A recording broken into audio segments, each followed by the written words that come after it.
프랑스의 알랭 로베르는 스파이더맨이라는 그런 별명을 가진 사람입니다.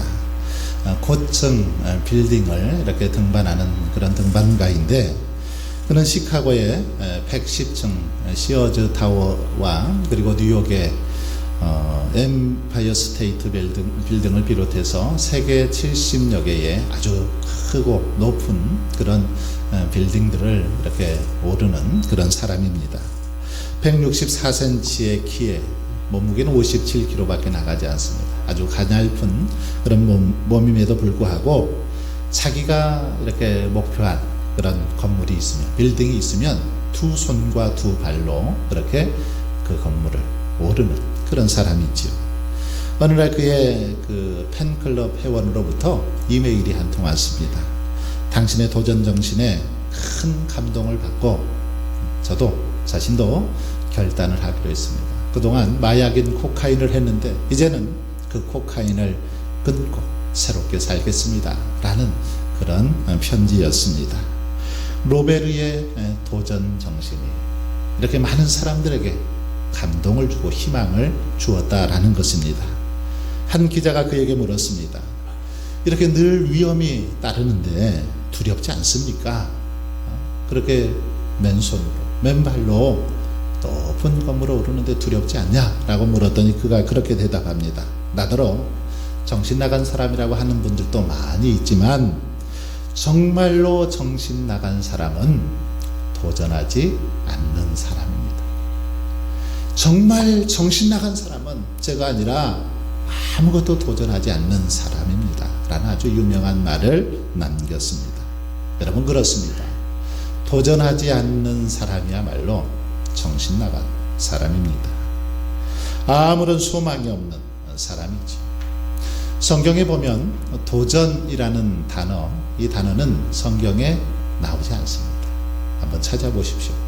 도전이라는 단어 자체는 나오지 않습니다. 하지만 성경은 끊임없이 도전했던 믿음의 사람들에 대해서 기록을 하고 있습니다. 믿음으로 끊임없이 도전했던 사람들의 이야기를 기록하고 있습니다. 블레셋의 장수 골리앗에 맞선 다윗이나 하나님께서 주신 비전을 평생 비전으로 삼고 살아간 갈렙, 그리고 예측할 수 없는 온갖 위협곡절 속에서도 결코 낙심하거나 또 세상과 타협하지 않은 요셉, 왕의 명령 앞에서도 신앙의 지조를 지킨 다니엘, 이런 수많은 믿음의 사람들의 이야기를 성경은 다루고 있습니다. 이들은 하나같이 하나님의 이름으로, 믿음으로 세상에 도전했다, 그런 사람들입니다. 사도 바울 역시도 도전하는 믿음의 사람이었습니다. 그는 죽는 날까지 그리스도 예수께 잡힌 바 된 그것을 잡으려고 달려간다라고 그렇게 고백을 했습니다. 끊임없이 달려가는 삶을 살았는데 빌립보서 3장 12절은 이런 사실을 잘 보여주고 있습니다.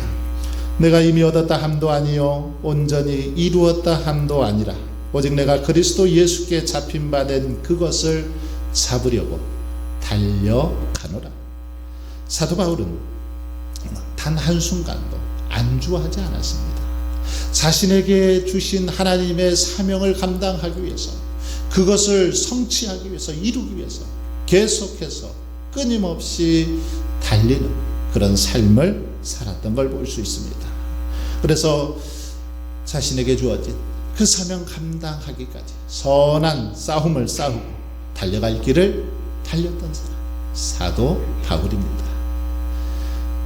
호서대학교 설립자이자 총장을 지낸 고 강석규 박사가 이 95세의 그 생일에 쓴 어느 95세 어른의 수기라는 그런 제목의 글이 화제가 된 적이 있습니다.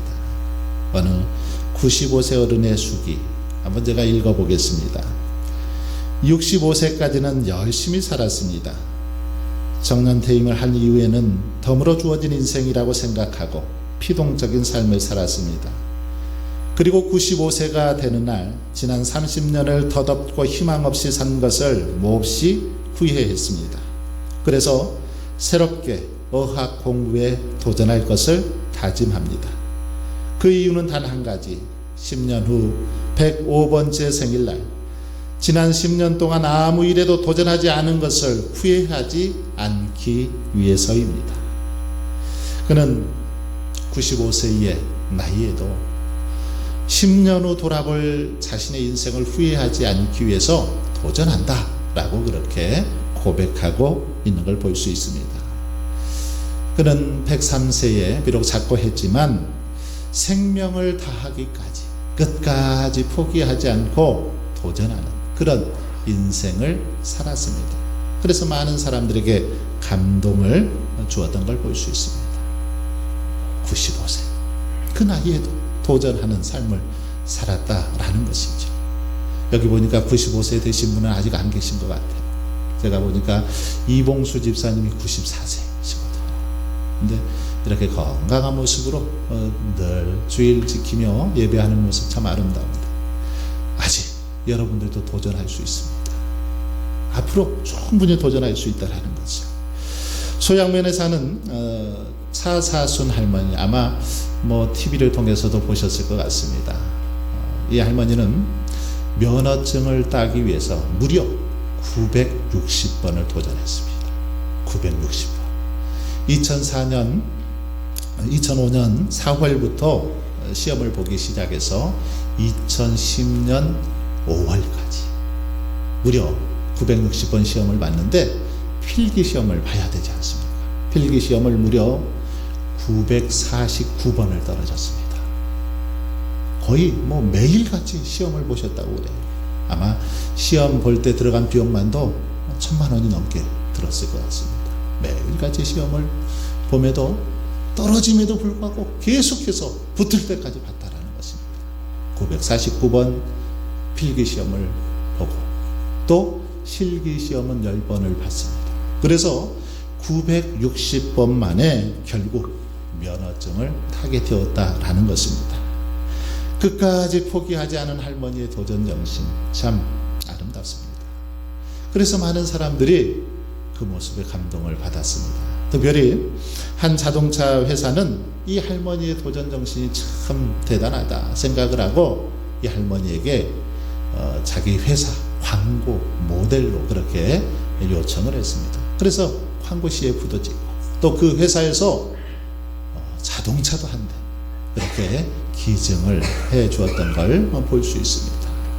끝까지 포기하지 않고 도전했던 이런 축복도 받더라는 거죠. 여러분, 살아있는 사람은 도전하지요. 그리고 도전하는 자들에 의해서 세상이 움직여지는 것을 볼 수 있습니다. 물론 실패할 때도 있습니다. 그러나 실패를 두려워해서 주저앉아 있기보다는 일단 부딪혀 봐야 되는 거죠. 그냥 주저앉아 버리면 아무것도 할 수 없습니다. 실패를 교훈 삼아서 실패했어도 다시 한번 도전하다 보면 언젠가는 이 할머니처럼 면허증 딸 수 있더라는 것입니다. 오늘 본문은 오병이어의 그 사건 이후에 일어난 일인데 베드로의 도전적인 믿음의 모습이 오늘 본문에 나타나고 있습니다. 기록되어 있습니다. 예수님은 오병이어 사건을 통해서 이렇게 모였던 무리들을 다 서둘러 해산을 시키죠. 그리고 제자들을 재촉하면서 당신보다 앞서서 바다 건너편으로 제자들은 가 있도록 하십니다. 그리고 따로 산에 올라가서 기도를 하시는데 저물 때까지 주님이 기도하십니다. 그런데 기도하다 보니까 제자들이 타고 가고 있는 배가 풍랑으로 위험한 상황에 놓이게 된 것을 알게 되었습니다. 그러자 주님은 밤 사경에 아주 칠흑같이 어두운 그 깜깜한 밤에 바다 위로 걸어서 제자들에게 가시죠. 예수님이 이렇게 걸어오는 이 모습을 보고 제자들은 놀라죠. 그렇지 않겠습니까? 풍랑이는 바다에 아주 깜깜한 밤에 바다 위를 누군가 걸어오니까 유령이라고 생각하고 놀라서 소리를 지르게 됩니다. 이때 주님은 제자들을 향해서 그렇게 말씀하시죠. 안심하라. 나니 두려워하지 말라. 그렇게 말씀하십니다. 그러자 베드로가 주여 만일 주님이시여거든 나를 명하사 무리로 오라 하소서. 주여 만일 주님이시거든 나를 명하사 무리로 오라 하소서. 이렇게 베드로가 말하지요. 여러분, 이 말은 어떻습니까? 정상적인 사람이 쉽게 할 수 있는 말은 아닌 것 같습니다. 보통은 주님 왜 이제야 나타나셨습니까? 저희가 하마터면 죽을 뻔했습니다. 또는 정말 주님이시라면 속히 이곳으로 오셔서 이 풍랑을 좀 잔잔케 해주십시오. 이런 말을 해야 되지 않겠습니까? 그런데 베드로는 유령처럼 다가오는 주님을 바라보면서 나를 명하사 무리로 오라 하소서. 그렇게 말하고 있습니다. 여러분, 상식이 있는 사람이고 정상적인 교육을 받은 사람이라면 절대 이렇게 말할 수 없습니다. 그런데도 베드로가 이렇게 비과학적이고 비상식적인 말을 한 이유는 무엇일까요? 그것은 누구도, 아니 어떤 사람도 무리를 걷게 할 수 없지만 주님은 할 수 있다라는 믿음이 그에게 있었기 때문입니다. 어떤 사람도 무리를 걷게 할 수 없지만 주님의 능력이라면 충분히 자신도 걷게 할 수 있다라는 믿음이 있었기 때문에 지금 이렇게 요청하고 있다라는 것입니다. 그래서 다른 제자들은 두려워 떨고 있을 때 베드로는 나를 향해서 무리로 오라 하소서라고 그렇게 주님께 말하고 있습니다. 베드로의 요청에 주님이 어떻게 응답하십니까? 뭐라고 하십니까? 책망하시고 꾸짖고 계십니까? 그렇지 않습니다. 주님은 오히려 기다리셨다는 듯이 지체하지 않고 베드로를 향해서 말씀하십니다. 오라, 오라. 그렇게 말씀을 하시죠. 그러자 베드로 역시도 지체하지 않고 배에서 내려서 물 위로 걸어가는 것을 볼 수 있습니다. 여러분, 생각해 보십시오. 베드로는 어부입니다. 바다에서 잔뼈가 굵은 사람이죠. 결코 무리를 걸을 수 없다라는 사실을 어느 누구보다도 잘 알고 있었을 것입니다. 아니, 그동안 이렇게 뱃일을 하면서 바다에서 일하면서 물에 빠져서 허적거리면서 죽어가는 사람들 많이 목격했을 것입니다. 하지만 베드로는 주님께서 오라 하는 말씀을 하실 때 곧바로 풍랑 있는 바다로 그렇게 뛰어내린 것을 볼 수 있습니다. 그러더니 물 위를 걷게 되더라는 것이죠. 하지만 물 위를 걷는 것도 잠시 갑자기 물속에 빠져들죠. 왜 갑자기 그렇게 물속에 빠져듭니까? 무슨 일이 일어났습니까? 30절에 보시면 바람을 보고 무서워 빠져가는지라 소리질러 이르되 주여 나를 구원하소서 하니. 베드로는 바람을 보는 순간 무서워서 빠지게 되었다라는 거죠. 사실 바람은 눈에 보이지 않습니다. 그렇기 때문에 바람을 보았다라기보다는 바람에 출렁이는 물결을 본 것이죠. 이 모습을 보고 무서워서 빠지게 되었다라는 것입니다. 베드로가 주님을 보지 않고 출렁이는 물결을 볼 때에 빠질 수밖에 없었다라는 것입니다. 여러분, 여기서 우리는 우리의 시선이 참 얼마나 중요한지를 깨닫게 됩니다. 우리가 바라보는 것, 이것이 너무너무 중요하다라는 거죠. 내 인생에 일어난 풍랑보다 더 중요한 것은 내 시선이라는 것입니다. 우리 인생 가운데 다가오는 여러 가지 문제보다 더 중요한 것은 내가 그 순간에 무엇을 바라보고 무엇을 의지하느냐가 더 중요하더라는 것입니다.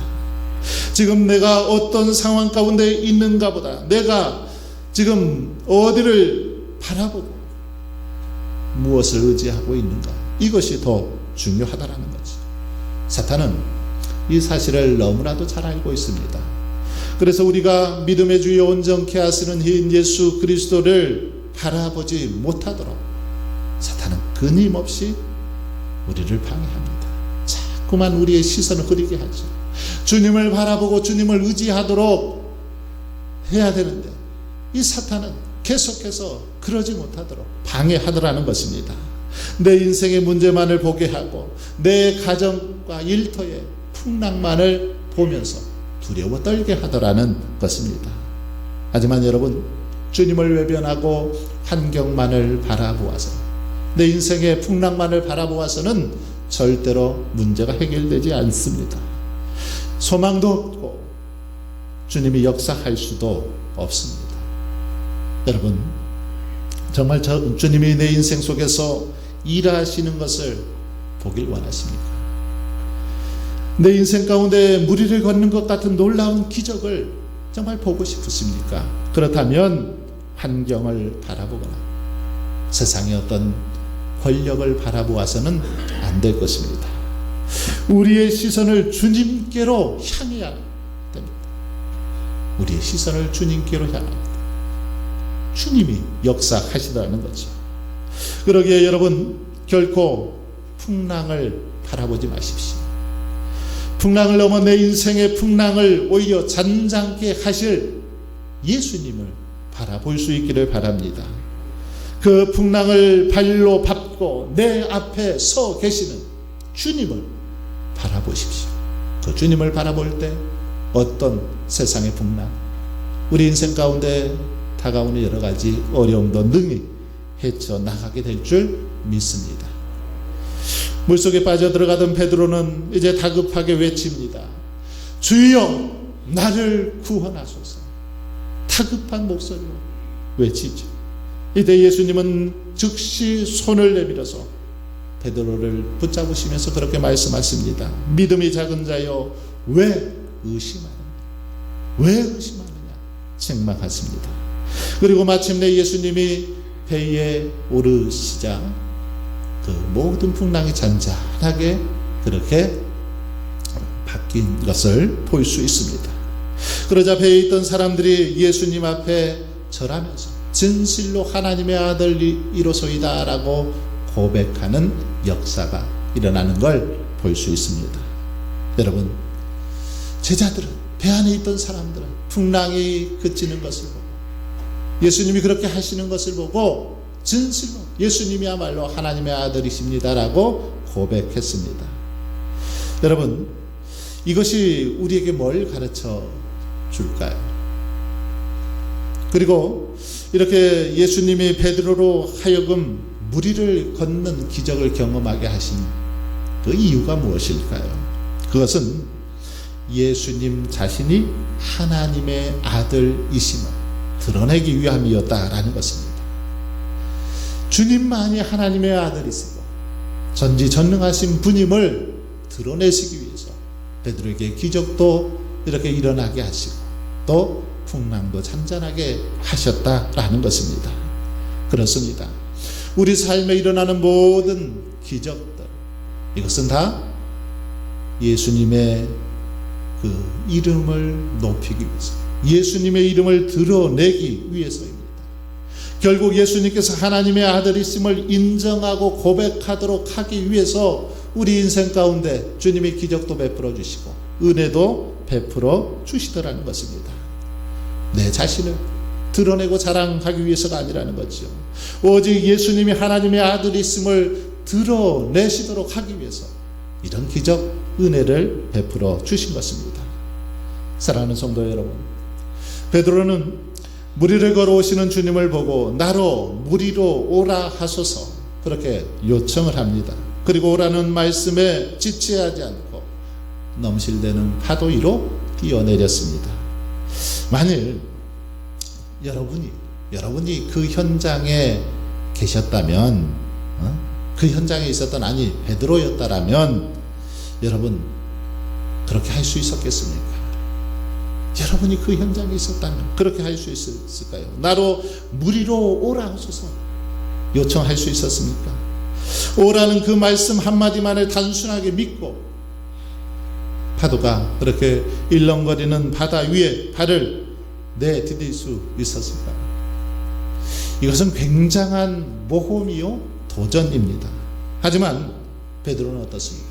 과감하게 아주 과감하게 발을 내딛고 있는 걸 볼 수 있습니다.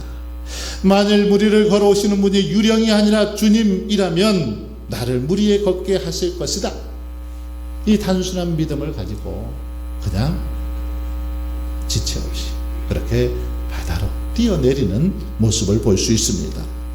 여러분, 이처럼 내가 믿는 하나님이 어떤 분인가를 정확하게 우리가 고백하고 인정한다면 우리는 베드로처럼 단순하게 믿을 수 있다라는 겁니다. 행동할 수 있다라는 것입니다.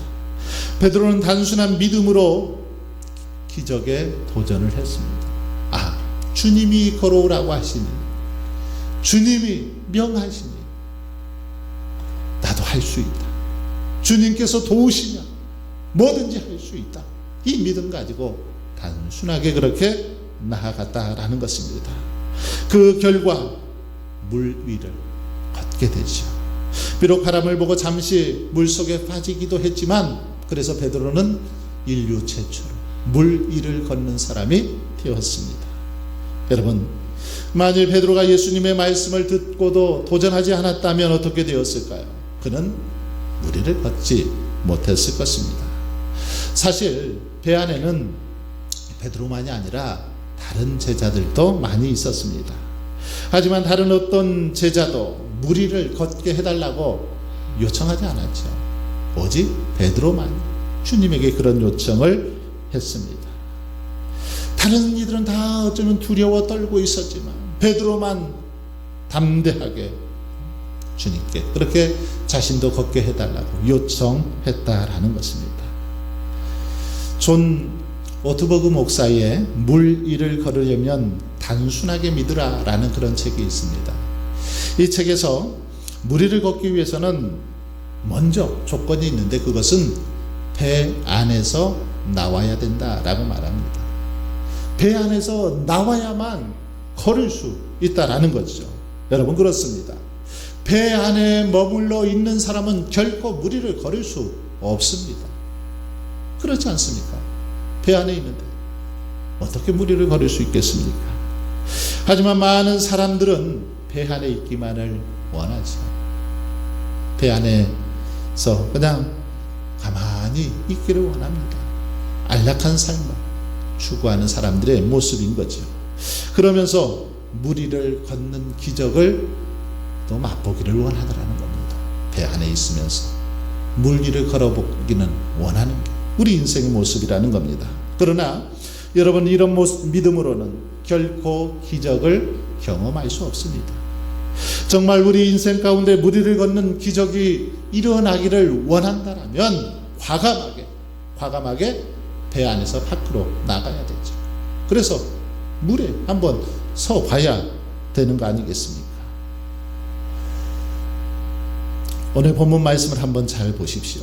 베드로는 오라, 주님이 그렇게 말씀하실 때 이 말씀을 듣고 과감하게 배 위에서 내려서 물 위로 걸어갔습니다. 망설이거나 주저하지를 않습니다. 결코 망설였다는 표현이 없습니다. 믿음으로 도전했다라는 거죠.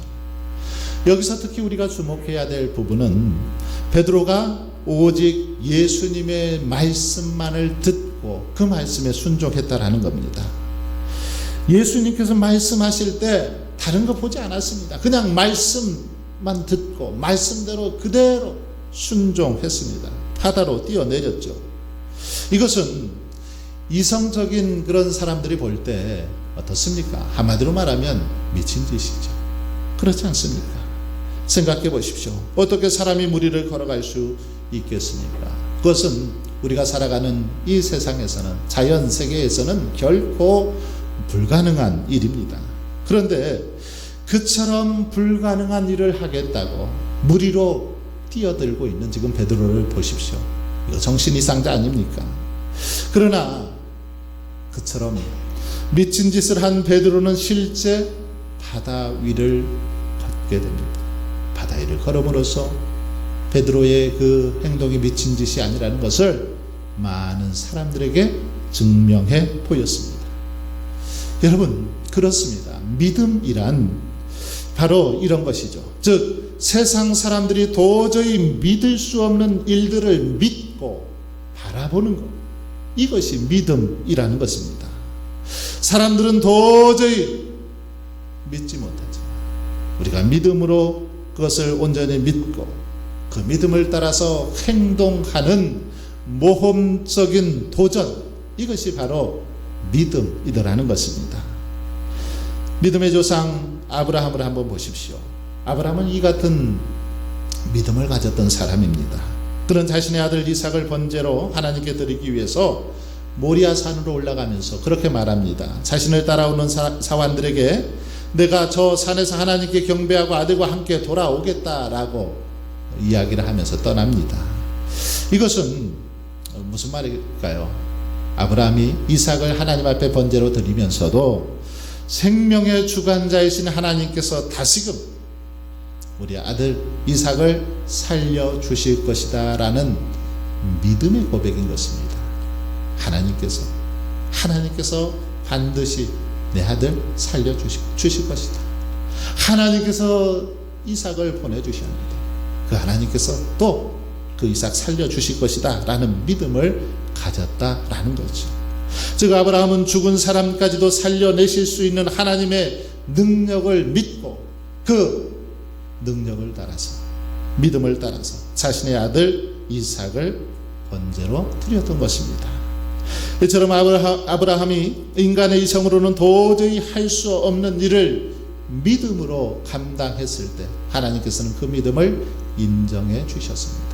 그리고 축복해 주셨던 걸 볼 수 있습니다. 다니엘과 세 친구 사드락 메삭 아벳느고 역시도 이런 도전적인 믿음을 가졌던 사람들입니다. 그들은 비록 자신들이 극렬히 타는 풀무불 속에 던져진다 할지라도 하나님께서 그 속에서 자신들을 구원하여 주실 것을 믿었습니다. 하나님께서 자신들을 지켜주실 걸 믿었습니다. 그래서 느부갓네살 왕의 위협 앞에 굴복하지 않습니다. 그 결과 어떻게 됩니까? 정말 그들의 믿음대로 하나님께서는 그들을 지켜주셨습니다. 옷깃 하나 타지 않도록, 머리카락 하나 그을리지 않도록 하나님께서 그들을 지키시고 보호해 주셨던 걸 볼 수 있습니다. 여러분, 이렇게 참 믿음이란 바랄 수 없는 것을 바라고 믿을 수 없는 것을 믿고 그 믿음을 구체적인 행동으로 옮기는 바로 모험적인 도전, 이것이 참 믿음이라는 것입니다. 사랑하는 성도 여러분, 그러므로 저와 여러분은 우리의 이성적인 판단으로 하나님의 능력을 제한하거나 그의 말씀을 부정하는 그런 어리석음을 범해서는 안 될 것입니다. 내 생각으로, 어떤 인간의 상식으로 하나님을 제한하고 판단해서는 안 되는 것입니다. 하나님이 뭐라고 말씀하시든지 그 말씀을 가감없이 그대로 믿고 그 말씀 한마디 한마디에 순종하며 나아갈 수 있길 바랍니다. 비록 그 말씀이 우리의 생각과 다르고 이성의 한계를 벗어난다 할지라도 그 말씀을 진심으로 믿고 도전해 볼 수 있기를 바랍니다. 우리 생각으로는 1년에 성경 통독 한 번 하는 거 불가능해, 할 수 없어, 그렇게 생각하실 수 있습니다.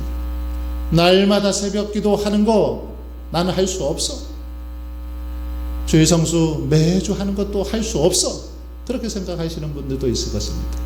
그러나 그 생각 내려놓으시고 하나님 앞에서 믿음으로 담대하게 도전할 수 있기를 바랍니다. 그래서 우리의 인생 가운데도 베드로와 같이 물 위를 걷는 기적들이 우리의 삶 속에 날마다 넘쳐날 수 있기를 주님의 이름으로 축원합니다.